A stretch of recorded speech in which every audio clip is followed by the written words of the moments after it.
tu van zirifan ai chalai tu hei indon ma em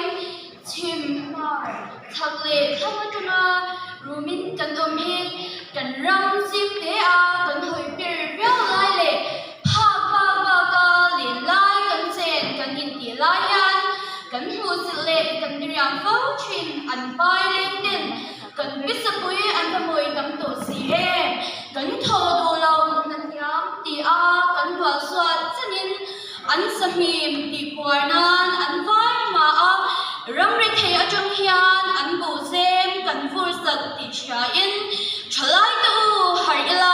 kan chakna in belang u khochak lung pui ha wa tlan chi thin tha khochak doi hlo wangin atha azoi zauda he a tha wanga kan ram ti munil thir la tu warwa thina lam thuang zo me tam tam te hi nagil ka ngam me mang tar lam pur an si a khwa kan tlai ma le chim la kan om ma hian in lam le kin kan rang le nam hum hal na le inun na durin kan chuang khwayam che siam tun du taka adwan shingfa te hi nung cha le ram mo tel lo hian le lung lo ta ila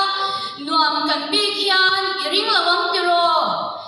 an samim ti puarnan an vai ma a enge eng na min nge thil thing le ya yom soi na na an ma ni nam te khin chin le ele ke ni mi zo ti hi kan ni lom ni a mel a zo sia a mel sia chin sia ati a kan soi chin hi ho i ban san tuam umya in ti na na